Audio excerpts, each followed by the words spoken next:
talking about all things Livepeer, whether it's orchestrating, delegating, broadcasting, or transcoding. Anything to do with Livepeer, we're here to ask questions and get answers. So yeah, we'll start with introductions, and then we'll jump right into it. So I'm Titan, been running the Titan Node Orchestrator since April 21 actually. And so my topics are the introspection upgrade. Yeah, there's just some progress happening on that, which is really nice. Probably continue on more this week, and hopefully if Brad is around or pops in here real quick, we can maybe schedule another official meeting to do it and tie up some loose ends and do some testing. And then next week we have Tom coming on, who's going to tell us about his side of the introspection upgrade and how it'll look for us to actually view the upgrades that we're doing. So yeah, that's pretty exciting. So we'll talk a little bit about that. The Schiller app, I guess that's what it's called, the one with Snoop Dogg in it. I'd like to have a little conversation around that.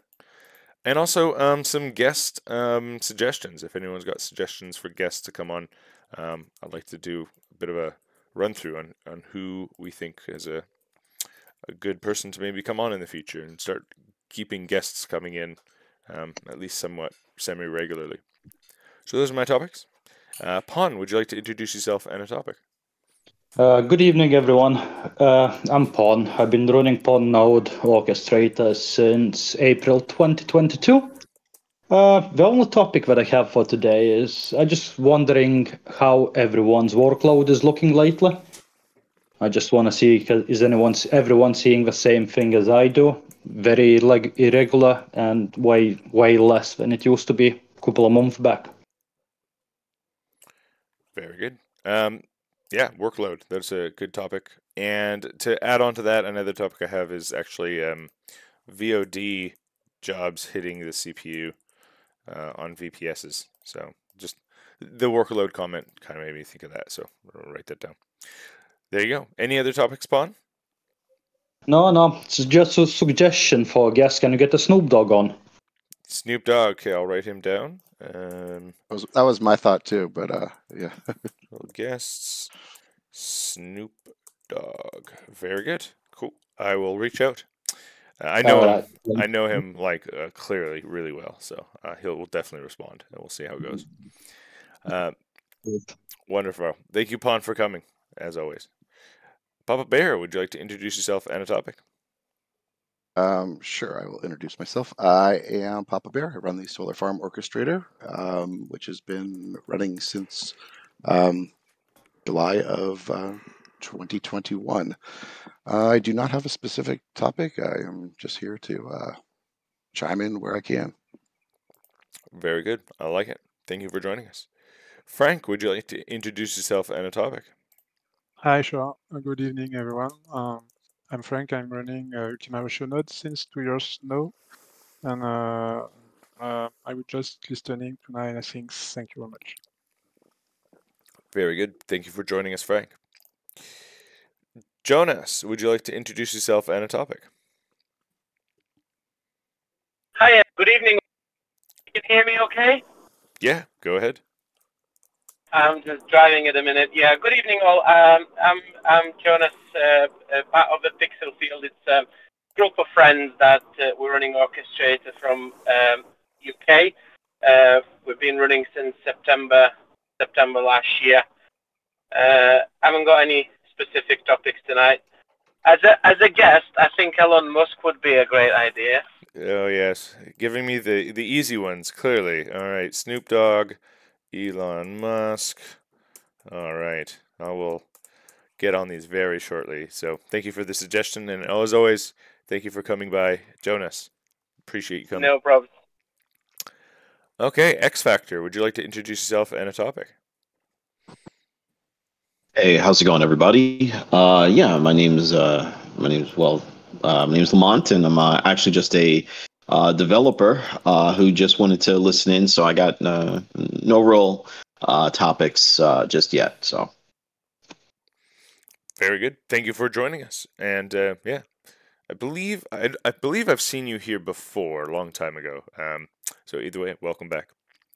Cool. let's jump right into some of these topics, and then obviously as people come in, we will get to them.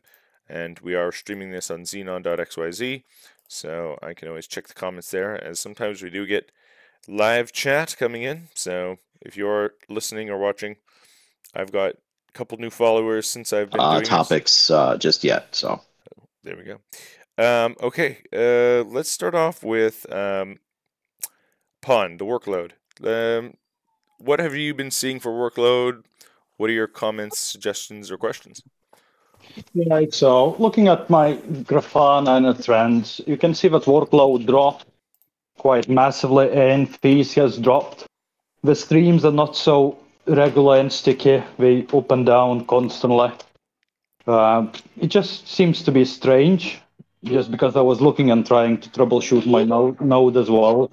Sorry for background noise.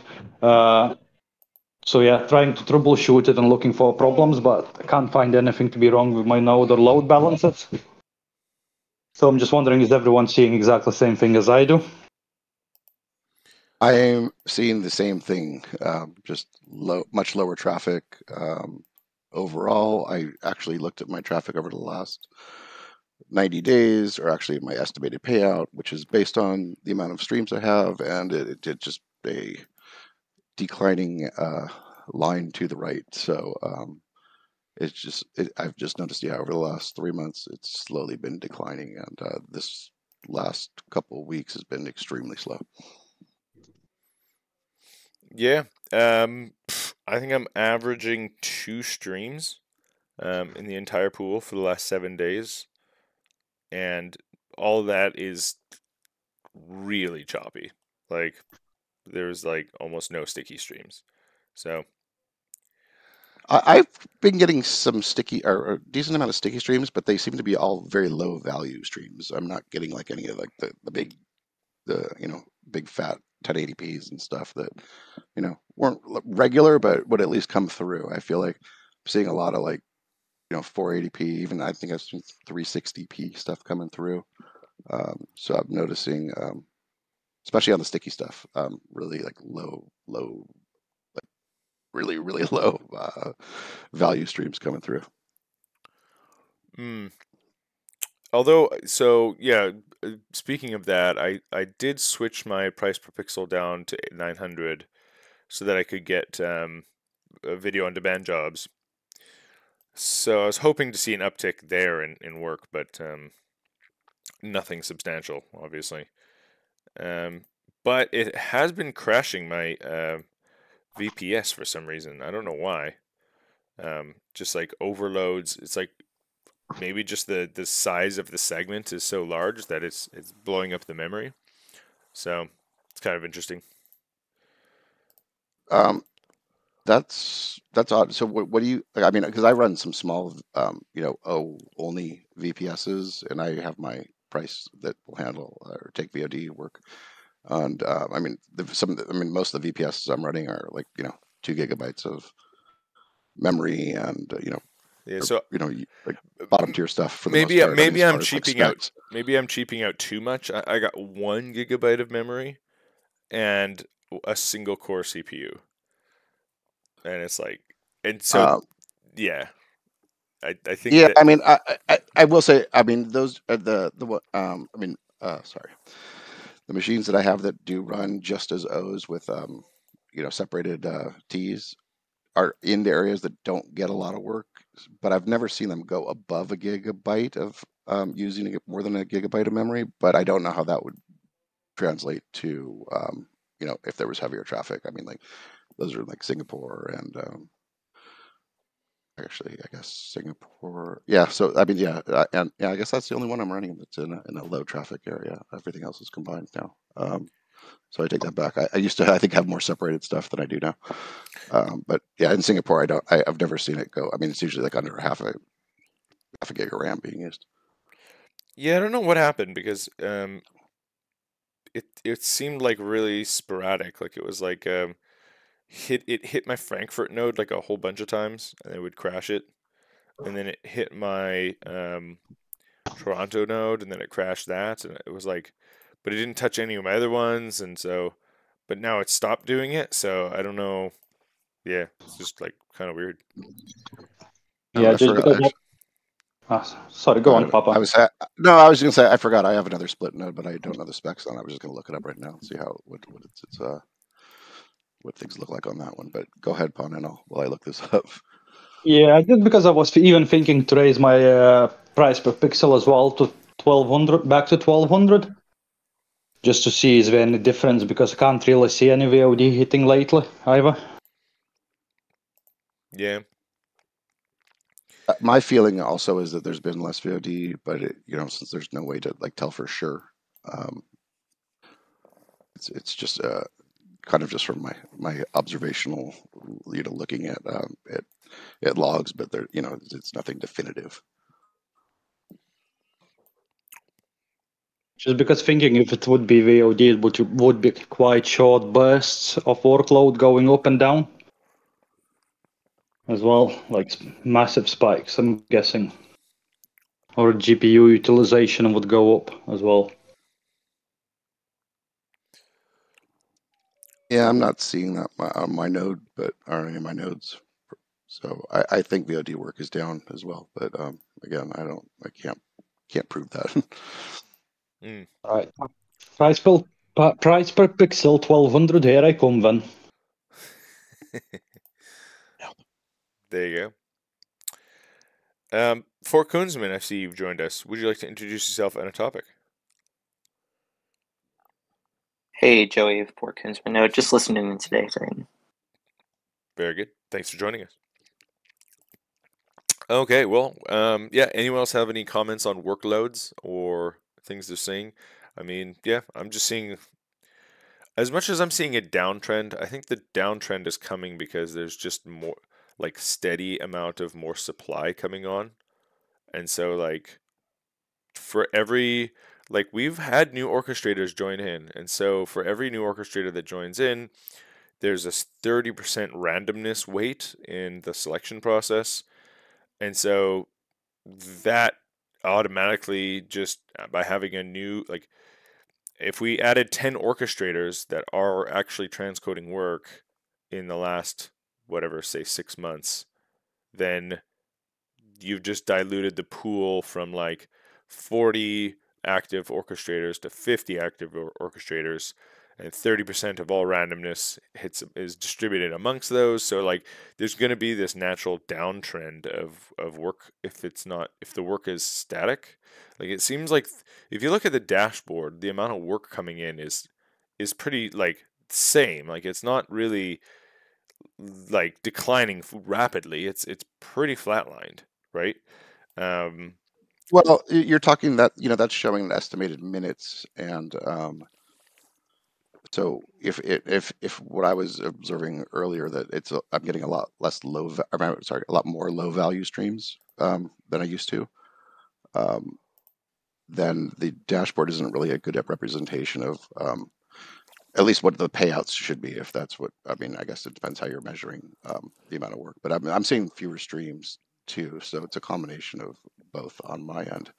I was going to say also that I just pulled up Marco's statistics, and if you go back in time, you can, I mean, and if we leave out just even like some of these anomaly months where there's like almost double the amount of work as other times our payouts in ETH, it's been declining. I mean, if we go back to December, you can see it was like 17 ETH, almost 18 ETH in January, almost 19 ETH in February, March about 20 ETH, and then it goes 13, and now we're at 12 point, almost about 12 and a half, and we got what do we have? 2 more days left this month. So there's definitely a decline in payout over the last few months. I like how you get twice to speak at the same time. That's epic. There is also another things, in my opinion. A few months ago, there is a lot of instability in the stream. You remember with the fast verification test, and also since the beginning of Livepeer, there was a big problem on the stability. So the stream goes from one orchestrator to another. So even the 17% of the stream who goes to the biggest orchestrator move to our nodes also because they jump from one to another. So there was some sort of artificially fees giving to all of us this way. And since a few months, the stability is okay now, and they don't try to test the fast verification anymore. So we are less fee, but I think the workload is the same. I'm not sure, but I think it's why we have asked they use the decoding pixel in the price because to find something fair, you see, in the fee, because we have lost a lot of fees because of that. Do you remember what month that was in when they were doing when there was a lot of the instability? What months those were? I don't remember that was at the, I don't remember the version of Livepeer, maybe 0537, I'm not sure. And the stabilization start, and after that, that was the end of the big fears, because the stream don't move from orchestrator, so there was less tickets, because you win a ticket every time you get a new stream and etc. So that look normal for me, but I think if you want to have a good fee, we have to take in account in the price the decoded pixel, because actually we are only paid for encoded pixel, and we encoded in a 480 or 360, and it's not fair actually. So basically, in Yeah, short, well, what you are saying, we're just seeing the real workload and streams not jumping from one orchestrator to another. Yeah. Yeah. Makes sense, yeah. Well, there you go. Sounds like we need some introspection upgrade, which is one of my topics. yeah, those are some fun logs to go through, let me tell you. I mean, I know you know Titan, but whoa, there's a lot of info in there. Yeah, definitely. Do we want to hop on? Well, here, I'll do a quick introduction of more people. Let's see, Andrew. Andrew, you've joined us. Would you like to introduce yourself and any topics or questions? Yeah, my name's Andrew. I run an internet service provider, and we're really excited to get into all this decentralized stuff because well, it makes money, right? Why not? It doesn't make money, it doesn't make sense, and it's also our future too. So I'm looking forward to at some point maybe buying a GPU and put it in my machine, but God, it's a lot of work. That the programming part of it, I'm like, I don't even know.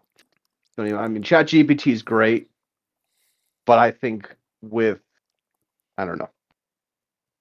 But yeah, that's me.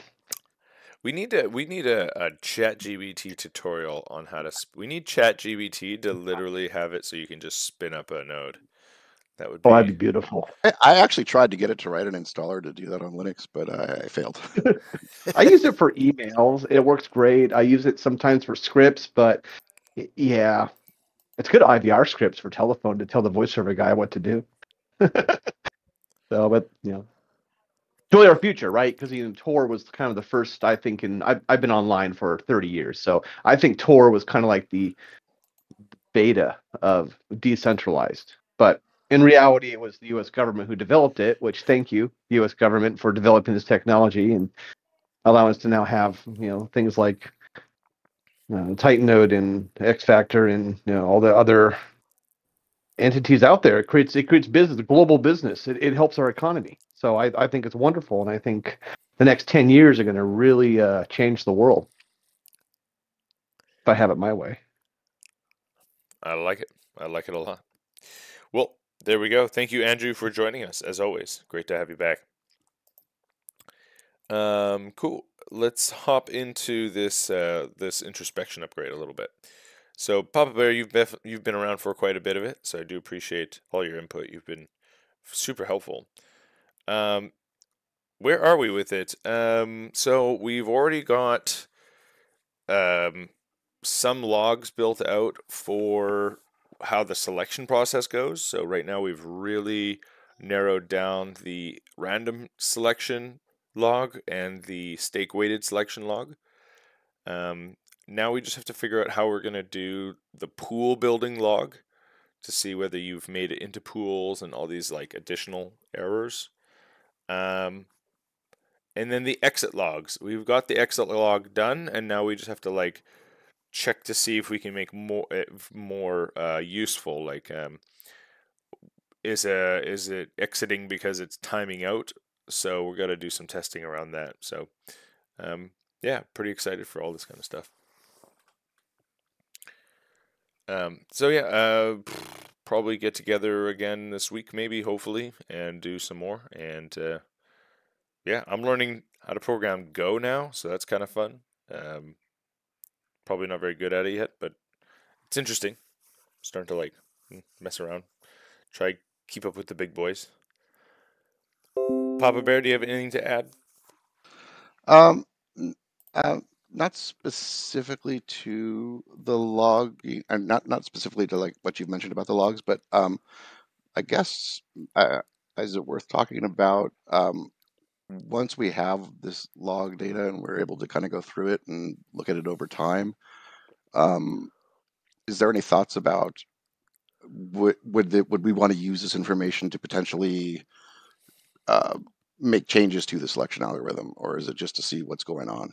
Like, is there a thought about a next step, like besides just seeing what's happening? Like, if we see, oh, you know what, this just seems odd, or we want to maybe add a more performance based or add a performance based selection to it, as opposed to right now it's pretty much just stake weight and that 30% randomness. I mean, there is some performance that's inherently in it, but it's pretty low. I mean, it's pretty low bar.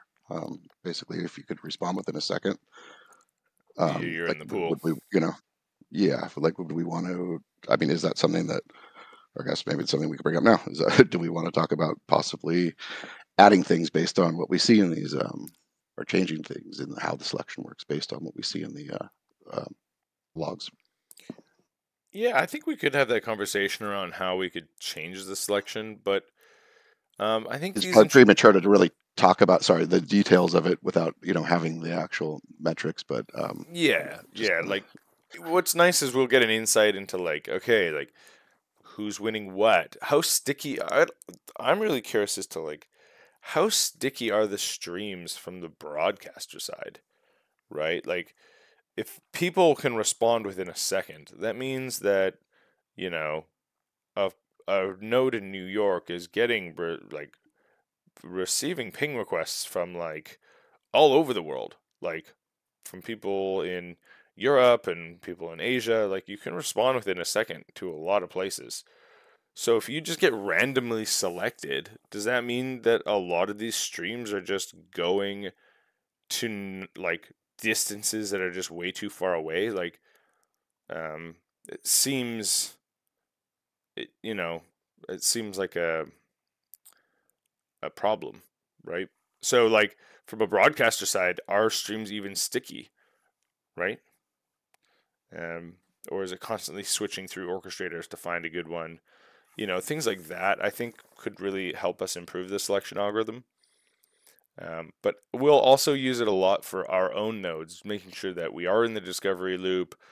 These nodes are hitting the right endpoints that we want them to hit, and that when we get a stream, we're not losing it because of anything that we're doing, right?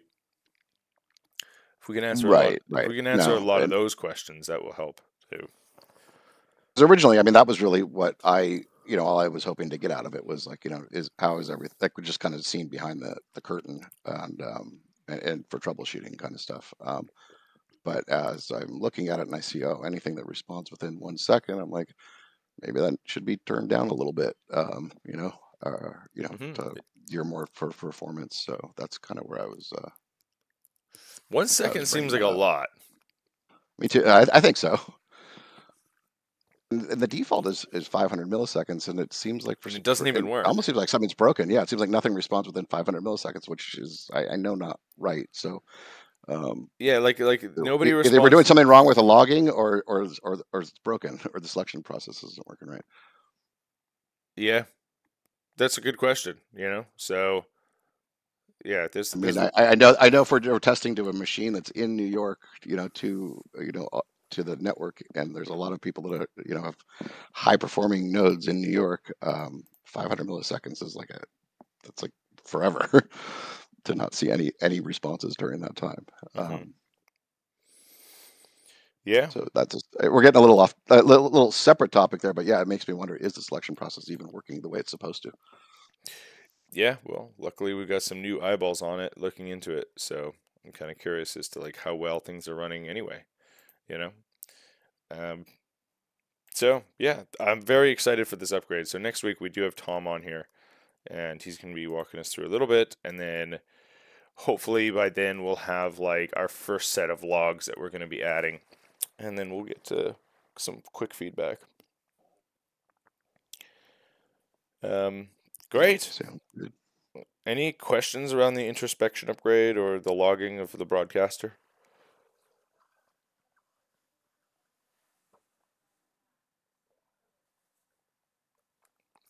Very good. Next, I want to talk about the app that was posted in general chat. What's it called? Schiller. Yeah. I believe so. I was like, not a great name, but hey, I'm not a marketing person. Yeah. Yeah. It seems like a weird name to name your app, Schiller. I'm just on their website now. It looks like they're in alpha mode. They're based in Las Vegas. Kind of curious as to what, and this whole push about Snoop Dogg is in it, so it's really interesting. Yeah, it's like this whole Web3 video tech thing, and they've got this partners thing. They've partnered with the AWS apparently, and Coinify, and I don't know, but if they're using Livepeer, that's pretty cool. I think that's awesome. I haven't read any info on it other than just seeing the post. I just saw it a few minutes ago in the Discord. You said it's an alpha. I mean, are they actually using Livepeer, or they're just? I mean, there's talking nothing about happening yet. You can't use the app. It Right. doesn't seem like it's and it's caught at the end. It's copyright 2022. So if we're already halfway through the year, then that means this is not. They've been working on this. not moving along real quickly. Yeah, because it doesn't look like anything's happened yet. I'm just on their website. It doesn't 6 months in, and there's no you can't try it. No, I don't know what's. They've got a Twitter. Let me see their Twitter. And an Instagram and a TikTok. I guess they're just trying. Yeah. So their whole thing is Web3, the airways for the Web3 community. Engage in your audience from a single platform. The best of live video, audio, shares, NFTs, blah, blah. Build safe, secure place for your tribe to come together. Go live from your gallery, studio, or stage your phone for professional broadcast. Tune into Shriller to navigate artists, projects, and collectors. Yeah, so it's going to be an app. You know what? Talking about guests, anyone over there you want to? Oh, that's actually a good idea. Should we see if we can, if maybe we can get a project update from them, or if they need any help, or what's going on over there? I'm gonna tweet at them, see if they'll come on and do a thing. That's a good one, actually. Guest Shriller app. Shriller? What a weird name. Oh, does it have an R in it? Oh, Schiller. Sorry. And it even says apply to Shrill. Apply now to become a Schiller. Is a Schiller what you want to be? It's it's an interesting name to go with, especially in the Web3 space where you're trying to there's enough scams as it is. I don't know if you want to kind of even hint at that in your name, but hey. Yeah, so there you go. apply to become a shiller, I'll reach out to them. We'll see what they say. Any comments or topics on apps being built on Livepeer, people seeing things, anything interesting?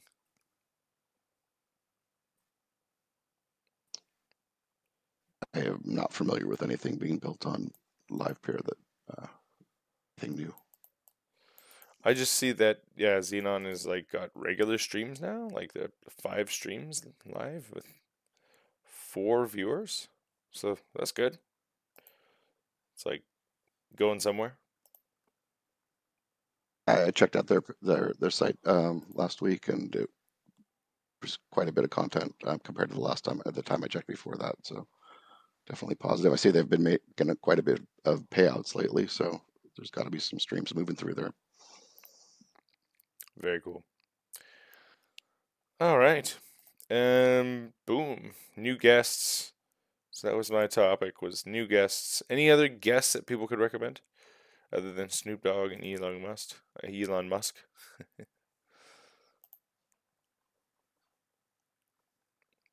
But either way, we got Tom coming on next week, and then we'll just kind of...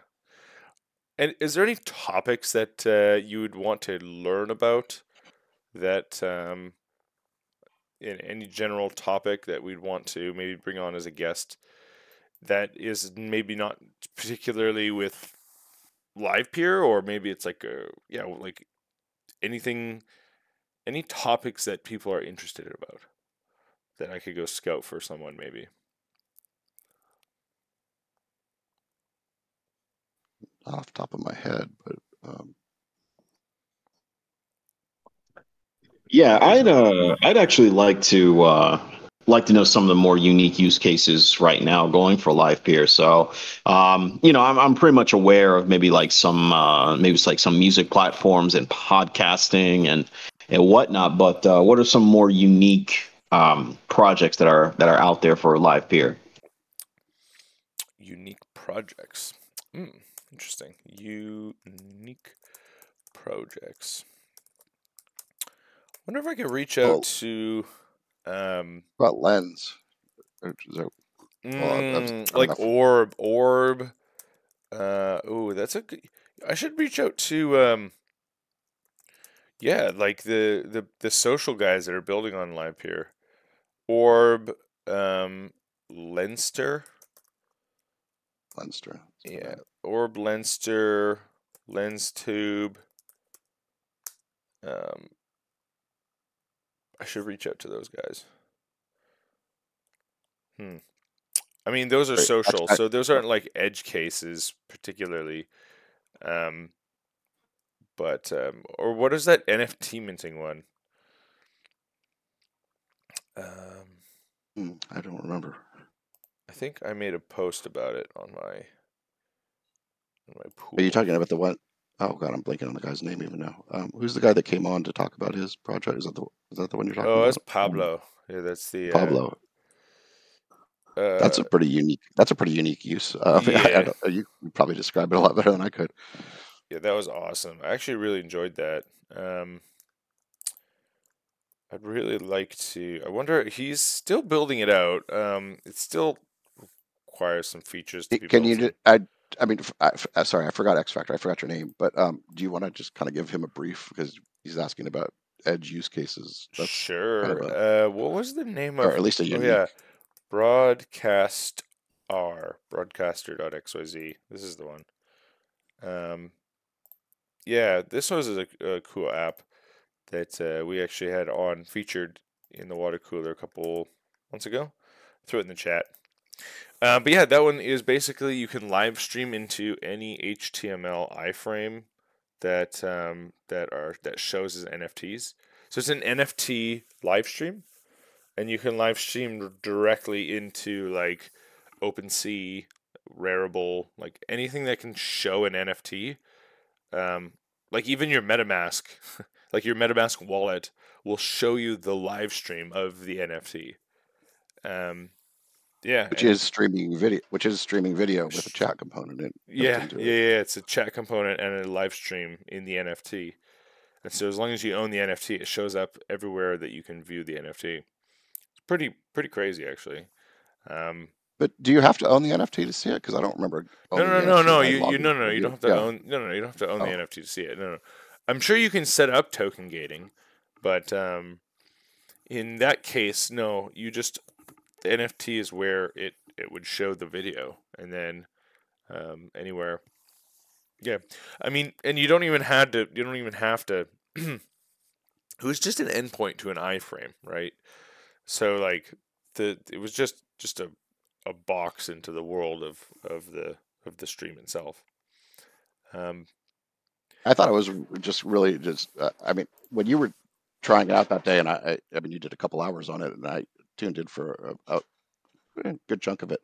I mean, I watched it through OpenSea, and I was like, this is just seems very like just surreal that I'm like on OpenSea watching a live stream, and I probably also added to it was just you were doing like giveaways and playing games and stuff like that during it. It just you may have like bumped it up a notch just by your interactivity with the whole thing, but it was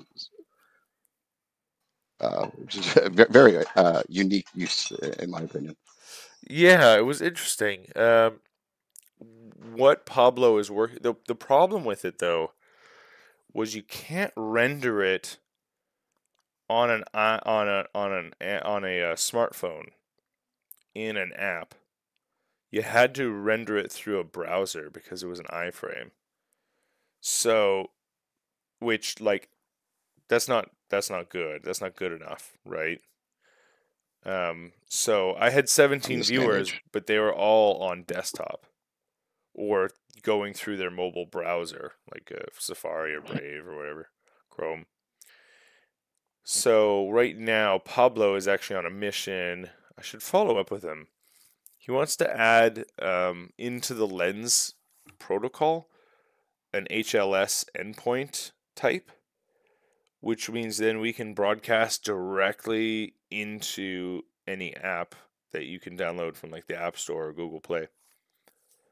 And I think that is the killer upgrade to Lens, is ending that that live feed endpoint directly into the protocol.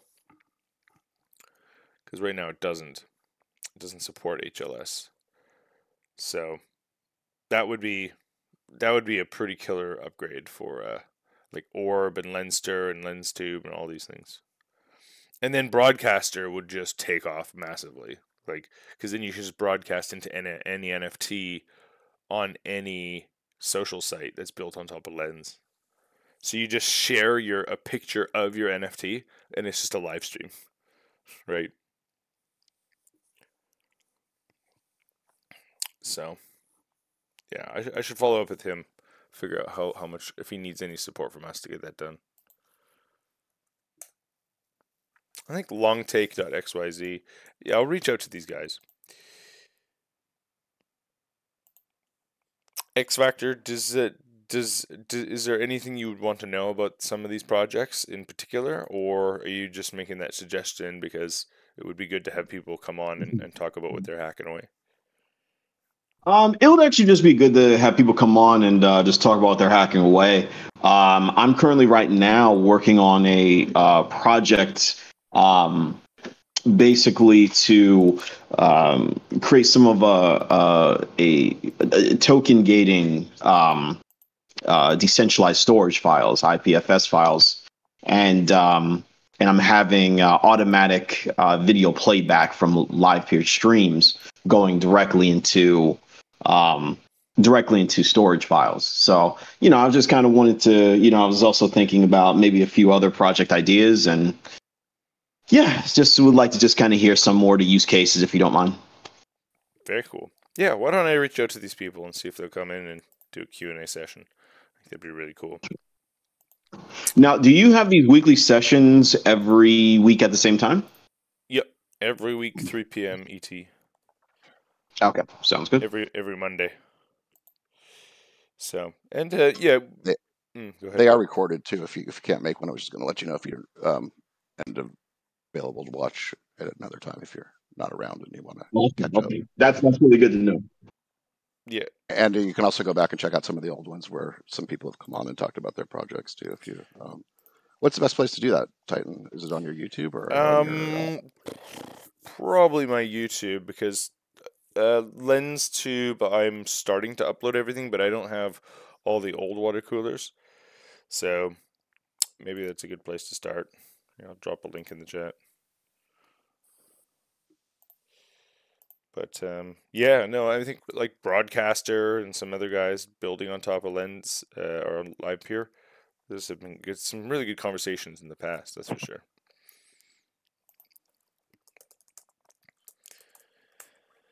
Cool. I see Brad is in the audience. Brad, are you with us, or are you busy at work? Are you just hanging out in the water cooler chat while at work? Because if you are, that makes you a boss. Thank you for being here, sir. We just talked about the introspection upgrade just prior to you getting here, so wanted to maybe, if you are here listening, oh, he's typing. Oh, good. When is a good time that we can get together and do another introspection upgrade, sir? Could you make a recommended time? Hanging out for now, he says.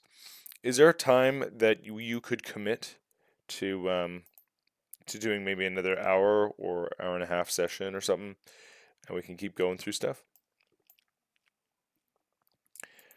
Do you want to? I can actually make it an event, kind of like I think when we made an official event, I think that really helped, and then it also like brought in other people to come hang out and give feedback.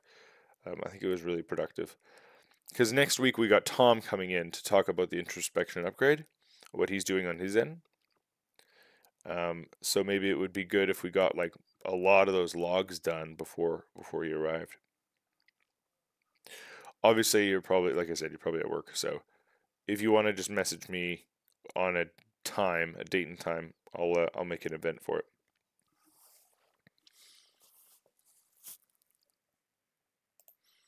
Maybe he's getting yelled at his coworkers right now. No worries. Oh, he joined the stage. Oh, he's up on stage. I was taunting him. So I was laughing in silence as you kept talking, as I'm trying to get some distance. So I don't exactly know when I can. I do want to do another session, but I might have some time this evening. But I don't know if that works for you. You're still pretty far east of me, I think. Dude, I'll stay up. I'm good. I'm motivated. Okay. I've been working on a little front end to try to see some of the info. And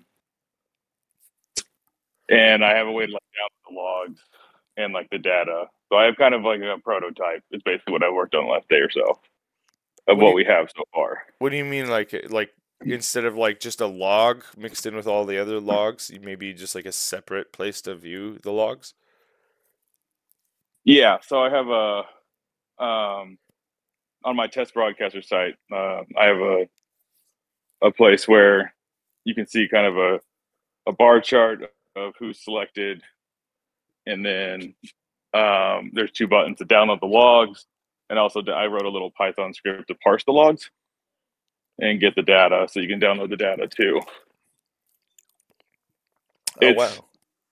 So the UI is a Python. Is it done in Python? You didn't just go? Yeah, with I did it in Python. A Loki type thing. Oh wow. Just really rudimentary log parsing. Split this, take this part of the split, and save it. I mean, that's basically what Loki was doing. But I don't know Loki, so I didn't want to bog myself down trying to get that set up and getting used to it. I want to see that. All right, hold on 1 second. Oh, I didn't. If you weren't ready to share it, you don't have to. I'm not sharing. I want to see it. I'm on a phone. I'm not sharing. Okay. Okay. He's on the phone in the bathroom where he works, hiding from his coworkers as he talks about his next career move. You gotta keep things moving, right? Hopefully he's got his earphones in, because he knows that once his boss finds out how well he's doing in Livepeer, he's going to be putting it in his resignation. I think that's a ways off there. Dude, it's I just for the record, it's May 29th, 2023, and I am predicting the future that Livepeer is going to change Brad's world. There you All go. right, one second. I'm trying to confirm the URL. Of course, that's not it. I'll put it in the chat. Just give me a second. No, take your time. I Yeah.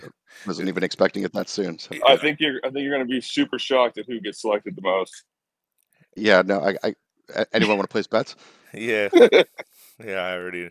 But it's only been running. So I have the back end. It runs a test stream every 15 minutes from my test broadcast. So it's just 10 segments. It's just really trying to test who gets selected. But there are a couple of them that it's selected one that doesn't transcode, and then it's switched. So you can kind of see that in the data too. Oh, that's one of the things I really want to see. Nice. All right, I put it in the chat.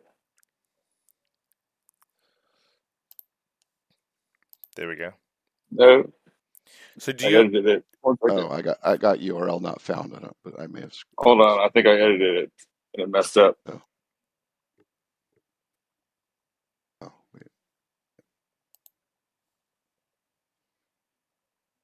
Okay, try that now. Now it's an actual link. I can click on it. Yeah. All right. There we go. Autocorrect. Keep trying to put spaces. I can't believe I was right on who got selected the most. Yeah, right. Oh, dude, this is a great. Wait, this is cool. When did you just like pull this out of your I drank butt? a lot of coffee. Like what? I drank a lot of coffee over the last 2 days. Dude, what is this? This is incredible. No, dude, I want ENS names on here. This is just too basic. So, Papa Bear, I did look at that, and I was like, not happening right now. Yeah, so if anybody wants to contribute that, I think the sad part is I know half of these addresses by heart at this point, which is kind of sad. Yeah, no, this is awesome. I think my broadcaster, or I think Pawn cashed a ticket. I'm pretty sure it was 75 Yeah, cents. he did. I saw that. I really appreciate it. Thank you for that. A 40-cent contribution to your node. Fair enough. Thank you. I can retire on that now. Stake selection. Oh, damn. I did all right. I got doing all right on the stake selected side of things. But yeah. And it's so funny. Varies has got no random selection. Yeah. I think it needs to run longer to get more data. Yeah, of course. The only downside is a couple days. It's 121 streams so far. It says it in the title of the graph. Every time I restart the broadcaster, it kind of resets. It's in Docker, and the logs go bye-bye. Unfortunately. Oh, most of my selections were random. Man, that's crazy. Interesting. And I also want to run it with just using because not everybody uses the on-demand pricing. I think Varies doesn't, for sure. And so it'll be interesting to see that distribution without a heavyweight. Oh, because you just set it 1200 or yeah, it's at 1200. It's got if Varies is in here, yeah, because Varies runs 1200 or 1199 or whatever, but not VOD pricing. So if he's in here, then you should do it. Yeah, I can't wait to try 900 and then just see with what a VOD job might look like. Yeah.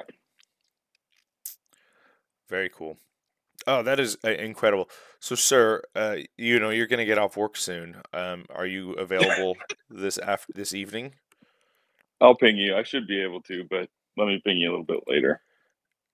Sure. So out of 119 pools, I was selected twice, once by stake and once by randomness. Oh yeah, good point. Yeah, if you hover over, it tells you how many pools you were in. That's a really interesting. So how many pools you were in? So that tells you how much responsiveness you have from your node, like whether you're dropping, whether you're not making it into pools. Yeah. So. Yeah, I responded to 121 pools, which is 121. So, whereas Varies only did 120. So it's interesting. I beat Varies. Wait, which one's yours, Papa Bear? He was maxed out. What's your three ending letter characters? I end in DF7. I'm like in the middle of the chart, some sort of ish. Yeah, middle, pretty much almost dead center looking. A little lower than dead center. Yeah. DF7. Oh, there you are. You're in 119. Oh, interesting.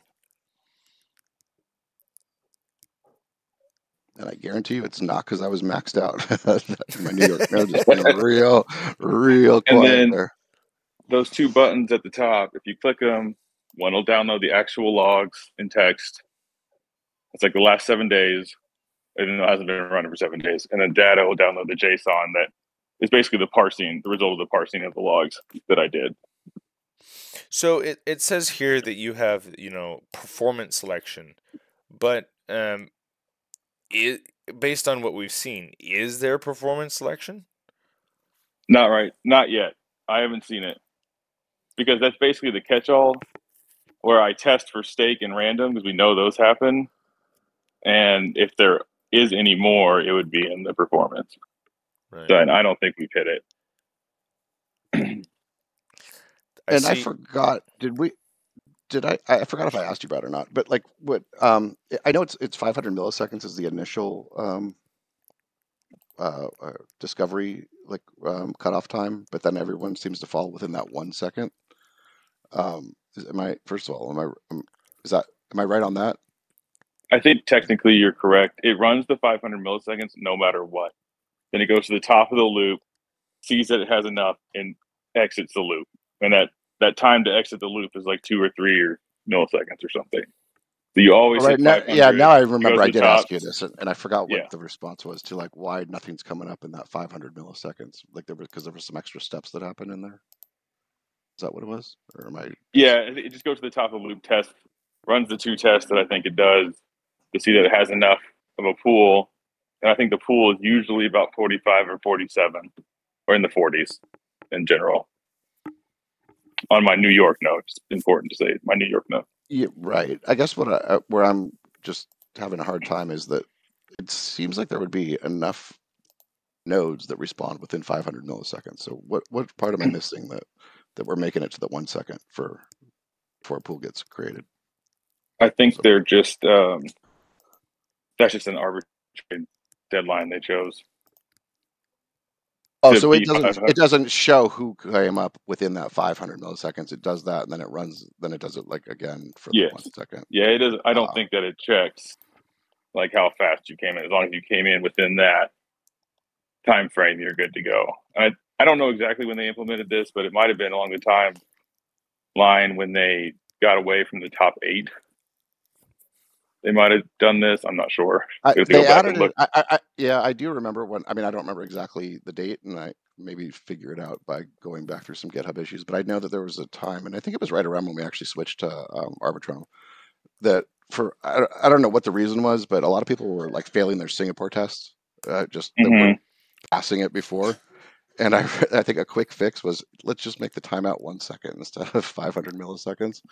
I thought that was just for the tests, but it maybe somehow is affecting this whole thing, like the actual production stuff. Yeah. I'm kind of talking out my ass, but I do remember that there was talk of switching something from 500 milliseconds to 1 second as a solution, and it does seem to. If that is the same change, then it's odd that they would have made that not just a test thing and actually I would think the test thing is different because they send it out to everyone. I don't think they're going through discovery there.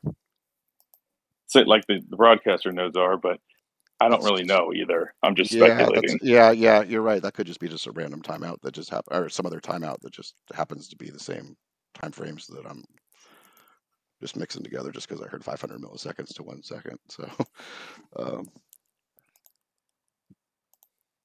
anyways, stuff to like. I guess we can get into deeper and try and figure out why things aren't responding, and or if it's necessary to go to 1 second for production.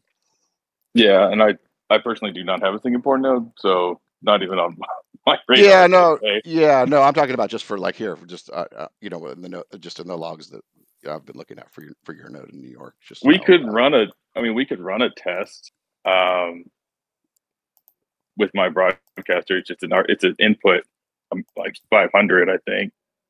At some point, I could just lower that to 200 or something, or 250, and see what the pools look like. I mean, that would be fun to do, but I think for now, the most important part is just kind of like getting everything else straightened out to see how it's actually working now. And then if we have, I brought up before you got on the phone, like after we have all this data, like should we talk about, what do we want to make changes to the selection, or at least suggestions for the to change the selection process based on what we see? And then as I was saying, I was like probably premature to talk about that without having the data to look at. I agree. I think that's the next step. But yeah, you have to run the scenarios to see what it might look like. Yeah, this graph thing is awesome, though.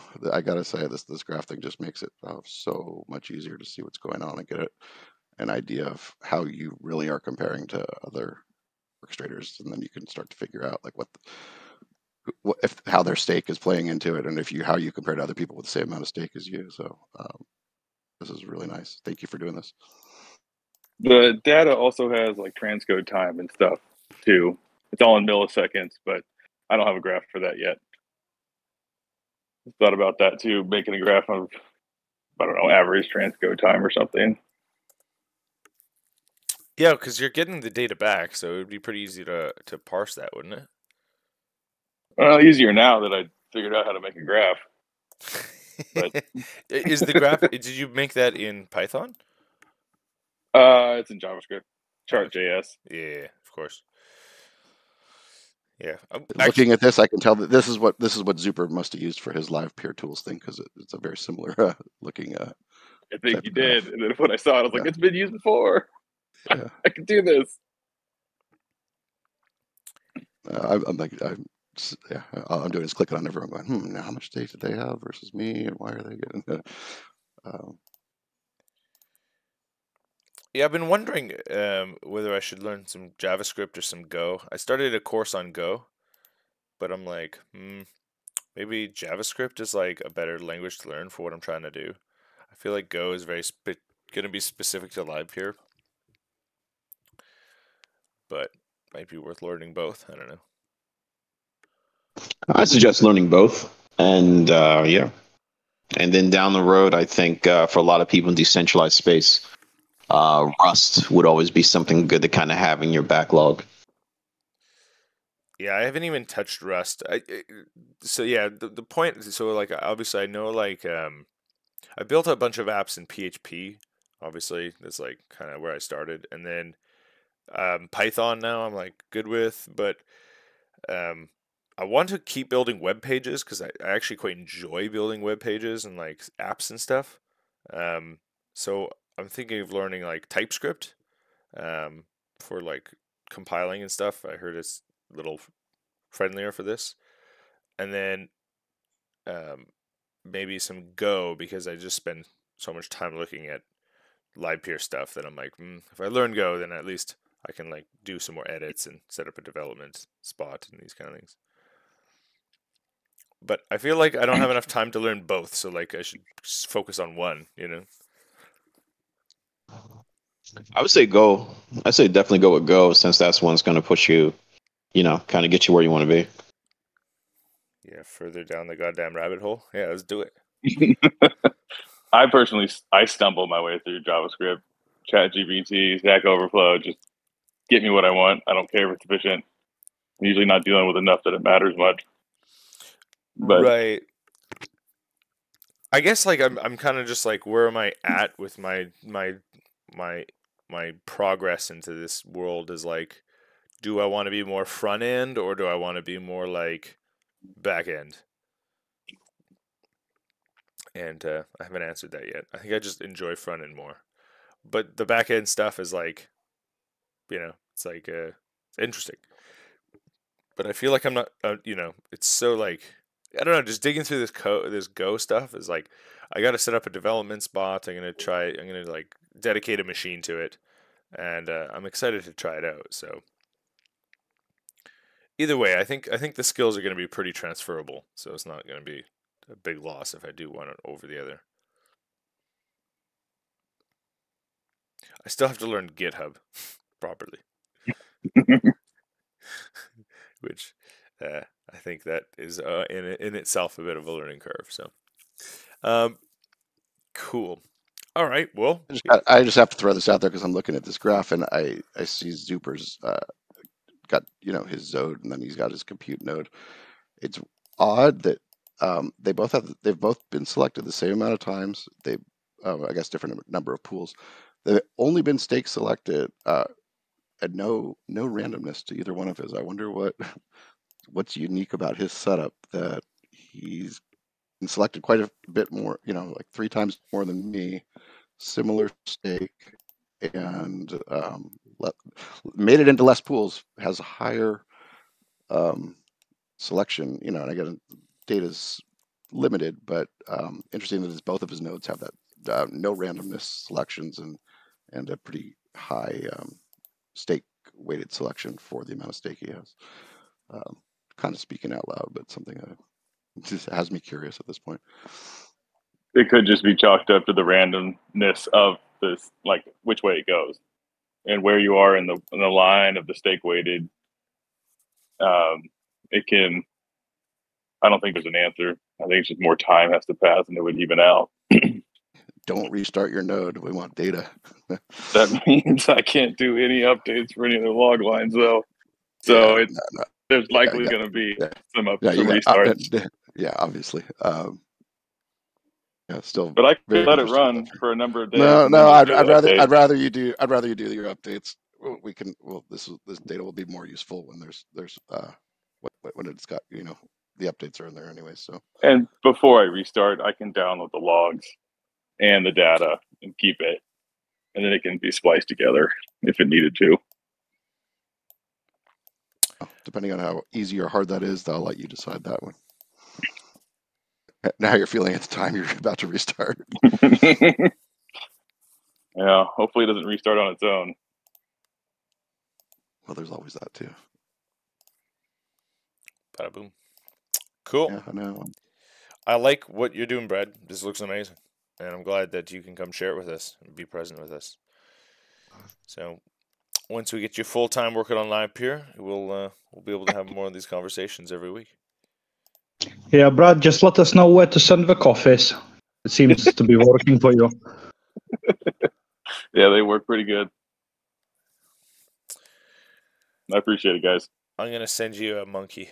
Yeah, no, this is awesome. Yeah, or a Pepe. I can't believe you had this up and running and you didn't even let us know. Yeah, hopefully it doesn't restart on its own. If I had this up and going, I'd be screaming about it. So, I mean, I was restarting it a lot. Cool. For a while there. I like so at any what given you're time, doing, there's Brad. probably only 10 amazing. streams and I'm in the glad that you can come logs share to get with the us data and be on. present with us. And then about, I don't know, maybe a day or so ago, or not even a day, maybe 12 hours ago, something like that, I just stopped restarting it. Whatever the stream count is divided by 15 minutes. Yeah, Although I have forced a few streams through too, so it's not exactly 15 minutes. Now we can get a good enough rough estimate there, and yeah, no, this is awesome. So enjoy your 75-cent tickets, whoever gets them. Right, my gift to you. We have to start a GoFundMe for this project. It's also good to know that you can put very little up to get some work in to the network. You mean what you mean the amount that you have to put into to Bear Broadcast, because it's changed a lot. It used to have to have a crazy high requirement, right? Mm-hmm. Is that because I think it used to be like 10 or 18. Yeah, I think so. And the L2 helped bring that down. I put about like 0.04 ETH on reserve and deposit, and that was it. I remember that when I first 100th of 0.04 ETH twice. Crazy how much it was like to broadcast, and I think that was a big blocking thing just for people to try it out back in the day. So yeah, it's just good to know that you don't need to put in a crazy amount. I still appreciate you putting it up. I'd be happy to contribute to it if you need some more. It's only cashed 2 tickets so far. Let's see how it goes. I appreciate that. Mike got one and Pong got one. Oh, Zuper got one? I think so. A That's funny. couple days ago, or a few days ago, That's funny. he got That's one. funny.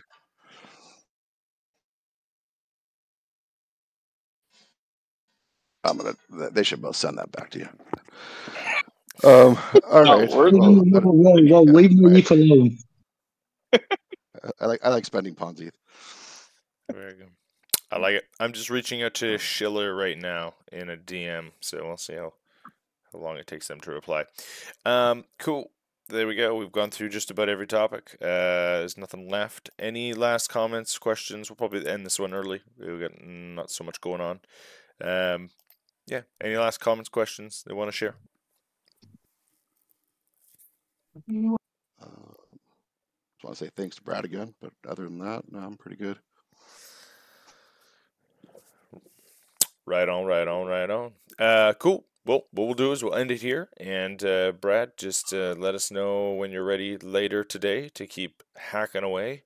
And we'll end up back in the office hours channel below us in a few hours, hopefully, where we can keep building out these logs and making Livepeer the most robust, successful, decentralized, and amazing live streaming, empowering back-end infrastructure in the globe. There you go. That was a good way to end it. Great. We will see you all next week for the Q&A session with Tom. So thanks for coming, and we will see you there. Cheers. Take it easy, guys. Everyone. All right. Thank you. See you later.